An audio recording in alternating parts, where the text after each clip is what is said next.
Olá, sejam bem-vindos a mais um vídeo do canal Pocotaku. Eu sou o Alisson, se você é novo por aqui, não esqueça de se inscrever e também ativar o sininho para receber todas as notificações do canal. O link nas redes sociais vai estar aqui na descrição, então segue a gente lá, deixa o like no começo do vídeo para estar nos ajudando.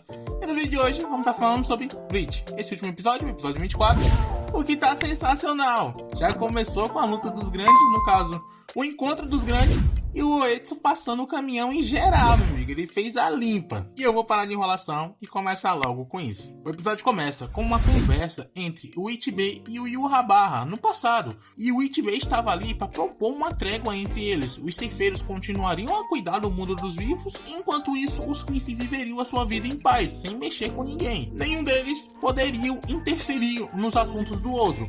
Um acordo muito bom para ambas as partes.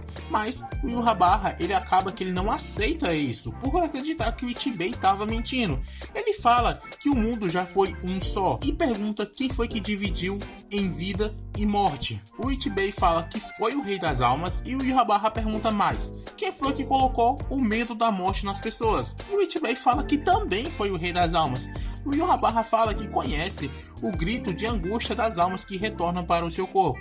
Ele também conhece o rancor daqueles que temem a morte e se apegam à sua vida passageira. E essa é a resposta que ele tem para o Ichibei. Ele ativa os seus poderes e o Ichibei ele percebe isso e tenta se defender. Os outros Quincy's ainda tentam atacá-lo, mas ele para todos aqueles ataques. E assim, usando seus poderes, o Yurabara tem acesso às memórias do Ichibei. E é assim que ele conhece quem é o Rei das Almas. O Ichibei diz que o Yura não entende nada mesmo da vida e que eles, junto com o Rei das Almas, protegeram a paz entre os mundos. O Yura fala que ele não é tolo bastante por acreditar que pode matá-lo com a mão do seu pai. Ele fala que a mão de um pai só serve como sacrifício para um filho. O Ichibei fala que aqueles olhos são um problema, mas eles não conseguem ver através do Rei das Almas. Ele utiliza o poder do seu braço, fazendo com que os poderes do Yurabara desapareçam, e eles acabam sendo selados por aquele braço, porque aquele braço é do próprio Rei das Almas, e o Ichibei não vai deixar com que o Yura fique com aquele braço tão facilmente assim. E depois de perder o seu poder, o Yura ele fica pensando que o Rei das Almas agora não passa de um monte de carne irracional, mas ele dará um novo propósito para o seu pai. Ele desaparecerá junto com esse mundo. E agora, no presente, o Yurabara, ele tá na entrada do Palácio do Rei das Almas, mas ele não sente emoção alguma por estar ali, porque para ele aquilo é apenas um caixão caindo aos pedaços. O Yura fala para eles irem em frente para poder criar um novo mundo, um mundo com a paz verdadeira. O Juggling cria um daqueles portais que os Quincy's estão usando para se locomover e de lá saem vários soldados. Mas quem estava esperando por eles ali na frente era a Senjumaru. Mas antes disso é mostrado o Ganjon chegando até onde estava o Ichigo e os outros. E ele estava ali para ir junto com o pessoal, porque ele ajudou a mandar os membros da Divisão Zero de volta para o Palácio do Rei das Almas. Mas na verdade, foi a irmã dele que fez todo o trabalho. E ele só estava ali mesmo para entregar um mapa do palácio para ajudar eles na viagem. O Ichigo pergunta se ele tem certeza se realmente quer ir junto. E o Ganjo diz que sim. E todos concordam que ele vá junto. Assim o Urahara vai e dispara aquele troço, que voa totalmente de mau jeito, todo desgovernado, fazendo volta. Mas ele consegue decolar de algum jeito. Já no palácio, a Senju diz que já faz muito tempo que ela não vê o Yurabara. Ela fala que ele subiu até o Palácio do Rei das Almas sem ser convidado, e o fato dele ter derrotado o Yamamoto subiu na cabeça dele, e acaba acontecendo uma luta entre os soldadinhos deles ali, e os da Senjumaru acabam ganhando dessa vez, e quando eles vão atacar o Yurabara, acabam que eles erram o ataque, alguma coisa distorce ali entre eles. E tudo isso é por causa de outro Quincy que estava ali junto, o Nanzou Reizou, a letra W. E o poder dele é distorcer as coisas em sua volta, evitando os ataques, e assim ele acaba não sendo atingido. Mas a Senju faz pouco caso da cara dele, e enquanto ele está lutando contra os seus soldadinhos, ela costura uma nova roupa para ele. Sim, uma nova roupa, uma roupa que prende a pessoa que está usando. E para piorar a situação, as agulhas que ela utilizou para costurar essa roupa ficaram na roupa e elas vão para dentro do corpo dele. Foi nessa hora que eu pensei, meu Deus, essa mulher é poucas ideias, porque ela passou com tudo por cima. E voltando para o foguete, o Ganjou tá falando que as coisas estão ficando ruins, porque ele acreditava que os ceifeiros iriam ganhar essa. O Sado vai e pergunta o que ele sabe sobre o Palácio do Rei das Almas. E o Gancho diz que não sabe de nada, até porque ele nunca esteve lá. Tudo que ele sabe foi porque a sua irmã contou para ele. A Yoroichi explica que se eles estão indo para o palácio, o alvo deles só pode ser o Rei das Almas, que é um ser divino que comanda todos os 3 mundos. Ela fala que ela própria nunca viu ele, mas sempre escutou histórias sobre ele. E todos ali começam a pensar se o Yurabara quer tomar o lugar do Rei das Almas. Já o Ichigo, ele se pergunta se é realmente possível substituir ele, porque o Rei das Almas é o pilar do mundo, alguém que não pode ser substituído assim facilmente. Mas eles ali não fazem a menor ideia do que o inimigo quer fazer. A Orihime, ela começa a pensar que tudo ali estava lembrando de quando eles foram resgatar a Rukia. Todos estavam juntos naquele momento, e o Uryu também estavam com eles. Ela pergunta se por acaso o Uryu vai retornar para eles. O Ichigo diz que sim, até porque eles estão indo para derrotar o Yurabara, e depois disso eles vão trazer o Uryu de volta. Voltando para o palácio, a Senju diz que o Yurabara agora pode ser ferido pelas suas lâminas. Já ele pergunta se ela tem certeza disso, e outros Quincy's aparecem. No caso, 4 novos Quincy's, a guarda real do próprio Rei Quincy. O primeiro é a letra X, o Lilibarro.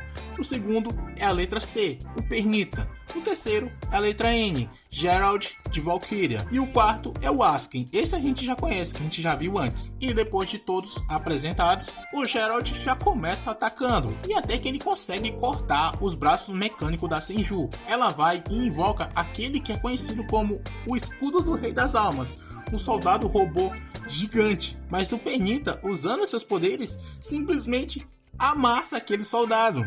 O Lilibarro começa a falar que a Senjumaru agora está pensando que o palácio pode realmente sucumbir, mas isso aconteceu no momento que sua majestade pisou os pés ali, e ele é mais um dos Quincy's que usam armas, e ele já mete logo um balaço na cabeça da Senju, arrancando um pedaço da cabeça da mulher, e o Pernita vai e transforma o corpo dela em uma bola, uma cena bizarra. O Gerald começa a falar que as coisas foram muito fáceis, e o Lilibarro destrói todas as ilhas dos membros da Divisão Zero, mas a paisagem ela começa a mudar e a própria Senju aparece ali novíssima em folha falando que aquilo ali era um palácio falso, criado especialmente para eles, e o verdadeiro tá mais em cima, sendo protegido pelo próprio Ishibei. Agora todos eles estavam presos em uma jaula que foi criada pela Kiryu Hikifumi.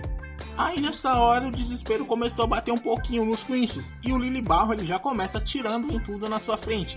E mesmo ele acertando o mesmo exato local, as balas não atravessam aquelas árvores. E a Kiryu, ela dá a explicação dela, que manipular comida significa manipular a vida. E ela cozinha para moldar a vida. Por isso, aquelas árvores crescem com a sua pressão espiritual. E como as balas do Lilibarro são balas de partículas espirituais concentradas, as árvores adoram isso e acabam devorando elas. E com isso elas acabam crescendo muito mais do que antes. O Tenjiro aparece ali também e ele já vai se apresentando para todos os convidados ali. E depois a Kiryu e a Senju também se apresentam, fazendo o mesmo.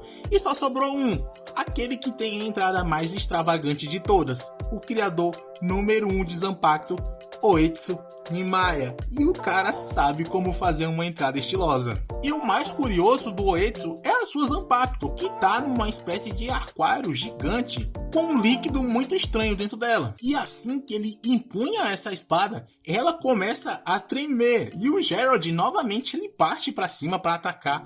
O Uematsu desvia do primeiro golpe e quando o segundo vai chegar, o Gerald acaba sendo acertado tão rápido que fez parecer que foi o próprio topete do Nimaya que furou ele, mas não, foi a sua espada. O Lilibarro diz que tem algum tipo de truque sim, até porque aquela espada estava em um líquido muito estranho e ela tá em um estado tão deplorável que tá balançando a lâmina.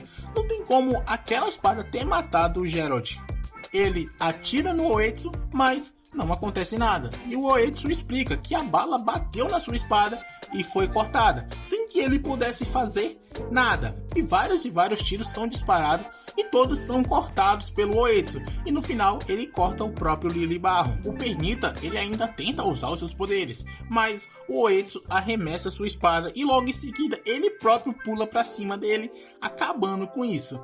O Asking, que estava paralisado com tudo que aconteceu, ele ainda tenta desviar do ataque que envia em sua direção, mas já era tarde e ele também acaba indo pro chão. E depois de derrotar todos ali, o Oetsu explica que a Saya Fushin, que é o nome da sua espada, é um fracasso. Ela é muito afiada e a sua lâmina é muito lisa, e a borda nunca lasca, não importa o quanto ele corte com ela. Ela acaba tornando inútil o trabalho de um ferreiro como ele. E o pior de tudo é que ele não consegue criar uma bainha que segure ela, já que ela não é uma espada completa. Ele nem sequer pode levar ela pro Sereitei. Por isso que foi bom eles terem vindo até ali, porque deu uma oportunidade para que ele possa usar a espada. Depois dessa explicação, Yhwach retira um dos seus botões e joga para fora da jaula, e assim ele consegue sair de lá.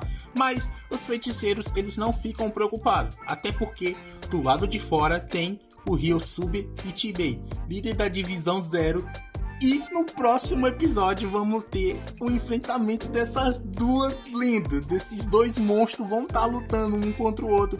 Eu espero que vocês estejam ansiosos para assistir tudo isso. Conto com todos vocês aqui na próxima semana. Se gostou, já deixe seu like. Se ainda não deixou, é claro. Se inscreva no nosso canal. Comentem o que você achou, se está ansioso pela luta do Ichibei contra o Yhwach. E do mais, era só isso. Valeu, falou.